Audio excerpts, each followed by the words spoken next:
ఇటీవల హైదరాబాద్ పర్యటనకు వచ్చిన మోదీ ఒక సంవత్సరం పాటు బంగారం కొనవద్దంటూ ప్రజలకు కీలక సూచనలు చేశారు. స్వయంగా దేశ ప్రధాని బంగారం కొనుగోళ్లపై కీలక వ్యాఖ్యలు చేయడంతో ఇది సర్వత్రా చర్చనీయాంశంగా మారింది. మరి మోదీ చేసిన సూచనల వెనుక ఆంతర్యం ఏంటి? బంగారు కొనుగోలు ఆపుకుంటే భారత్ ఆర్థిక వ్యవస్థపై భారం పడుతుందా? తదితర అంశాలపై ముకుందా జ్యువెలర్స్ మేనేజర్ రాజుతో మా ప్రతినిధి రజిత ఫేస్ టు ఫేస్.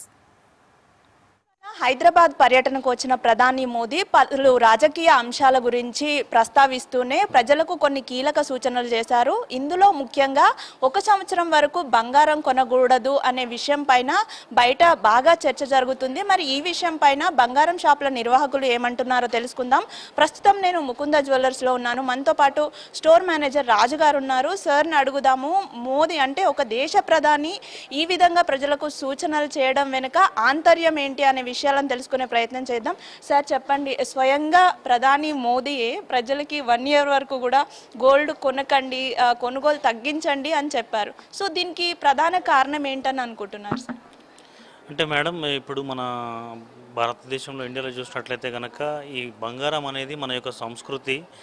దీన్ని కొనడం అనేది ఖచ్చితంగా జరుగుతుంది. కాకపోతే దీని యొక్క విదేశీ రవాణా ఏదైతే జరుగుతుందో దాని నుంచి ఇంపోర్ట్ కానీ ఎక్స్పోర్ట్ కానీ మనం ఎక్కువ తీయడం వల్ల దాంట్లో ఒక భాగంగా బంగారం కొనడం తగ్గిమని చెప్పారు. కానీ పర్టికులర్గా బంగారం ఒకటే కొనకండి అని చెప్పడం వాళ్ళ ఉద్దేశం కాదండి. మనకు చాలా రకాల ఇప్పుడు చూసారంటే బయట రవాణా చాలా వరకు పెరిగిపోతుంది. వాటిని కూడా మీరు విదేశీ పర్యటనలు తగ్గించుకోమని చెప్పారు. రెండోది వచ్చి వంట నూనెలు తగ్గించుకోమని చెప్పారు. ఇలా పలు రకాల అంశాలతో పాటు బంగారాన్ని కూడా మీరు కొనుగోలు చేయడం తగ్గించండి. దీనివల్ల మన ₹1 వాల్యూ పెరుగుతుందనే ఒక ఉద్దేశంతోనే తప్పించి మీరు మీ యొక్క బంగారం కొనుగోలు తగ్గించుకోమని కాదు మేడం. బట్ రేటు చూసుకున్నట్లయితే కనుక మీకు రేట్ అనేది డే బై డే మీకు పెరుగుతూనే ఉంది.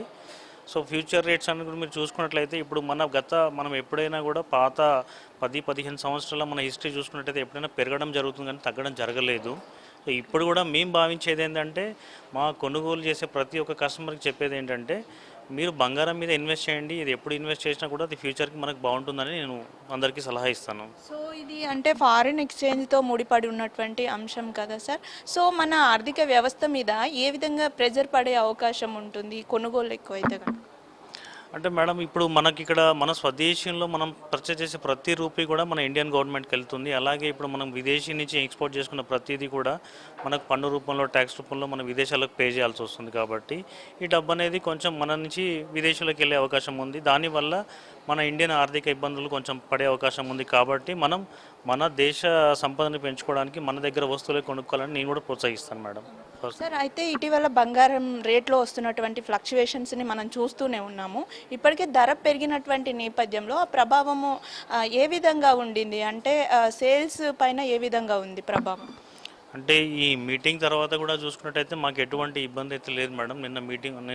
మొన్న జరిగిన మీటింగ్ తర్వాత కూడా కస్టమర్స్ యాజ్ యూజువల్గా వస్తున్నారు, షాపింగ్ చేస్తున్నారు. దాంట్లో ఎటువంటి మార్పు అయితే లేదు. ఇంకా రేటు విషయానికి వస్తే కనుక నిన్నటి నుంచి ఈరోజు చూసుకుంటే తులానికి ₹2,000 అనేది ఇంకా పెరగడం జరిగింది. దాంతోపాటు వెండి కూడా చూసుకున్నట్లయితే నిన్న ₹2,60,000 ఉన్న వెండి ఈరోజు ₹2,80,000, సుమారుగా ₹15,000 ఎట్ ఏ టైం పెరగడం జరిగింది మేడం. ఓకే, అంటే ఇప్పుడు ఈ ప్రభావంతో ఏమైనా ఫ్యూచర్లో ఏమైనా తగ్గిద్ది సేల్స్ అని మీరు ఎక్స్పెక్ట్ చేస్తున్నారా సార్? అంటే మా ఊహ ఏంటంటే మేడం, మేము ఫ్యూచర్ని ఆలోచించేది ఎప్పుడైనా కూడా బంగారం మీద పెట్టే ఇన్వెస్ట్మెంట్ తగ్గుతుందని నేను ఎప్పుడు నమ్మను మేడం. అది ఎప్పటికైనా కూడా మనకు రెట్టింపు అవుతుందనే నేను నమ్ముతూ ఉంటాను. సో అంటే మోడీ చేసినటువంటి వ్యాఖ్యలు జనాల మీద ఎంత మేర ప్రభావం చూపించవచ్చు? ముఖ్యంగా ఇన్వెస్టర్స్ ఉంటారు కదా బంగారం మీద, సో వారి మీద ఏమైనా ప్రభావం ఉంటుందని అనుకుంటున్నాను. అంటే మోడీ గారు చేసిన వ్యాఖ్యలు అన్నింటినీ మనం ఖచ్చితంగా పాటించేది. ఎందుకంటే మన దేశ రక్షణ కోసం, మన దేశ ఆర్థిక పరిస్థితి మెరుగుపడడం కోసం చెప్పిన వ్యాఖ్యలే మేడం.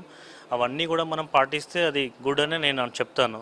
బట్ ఇన్వెస్టర్స్ ఎప్పుడైనా కూడా వాళ్ళకు ఒక ₹1 ఎలా గెయిన్ చేయాలి, ఎలా వాళ్ళ ఇన్వెస్ట్మెంట్లు రెట్టింపు చేసుకోవాలని ఆలోచిస్తారు. కాబట్టి వాళ్ళు ఎప్పుడు కూడా వాళ్ళ ఒక ఇన్వెస్ట్మెంట్స్ తగ్గించుకోరు. సో ఈ పరిస్థితులన్నీ ఎప్పుడు చక్కబడే అవకాశం ఉంది? అంటే ఫ్యూచర్లో ఈ ధరలు ఇంకా పెరిగే అవకాశం ఉందా, లేకపోతే తగ్గే అవకాశం?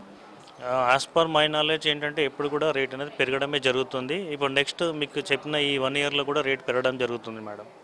Thank you so much sir. చూడొచ్చు. అయితే మోదీ అన్న వ్యాఖ్యల పైన కూడా ఇప్పుడు కీలక చర్చ అయితే నడుస్తున్నటువంటి వేళ మోదీ ఈ విషయాన్ని ప్రస్తావించడం వెనుక రీజన్ ఏంటంటే మన భారత ఆర్థిక వ్యవస్థ మీద ప్రెజర్ని తగ్గించడం కోసమే ఆయన అలా మాట్లాడారు అనే అయితే ఇప్పుడు బంగారం షాపుల నిర్వాహకులు చెప్తూ ఉన్నారు. అయితే ఇప్పటికే ధరలు పెరిగినటువంటి నేపథ్యంలో కాస్త సేల్స్ పైన ప్రభావం ఉన్నప్పటికీ కూడా బంగారం మీద ఇన్వెస్ట్ చేయడం అనేది ఎప్పటికైనా కూడా లాభాలనిచ్చే అంశమే కాబట్టి దీనినంతా దృష్టిలో ఉంచుకొని అనవసరంగా కొనకుండా అవసరం ఉన్న మేరకే బంగారాన్ని కొనుగోలు చేయాలని కూడా మనకి స్టోర్ల నిర్వాహకులు చెప్తున్నారు. వీడియో జర్నలిస్ట్ రవికుమార్తో రజిత, HM టీవీ, హైదరాబాద్.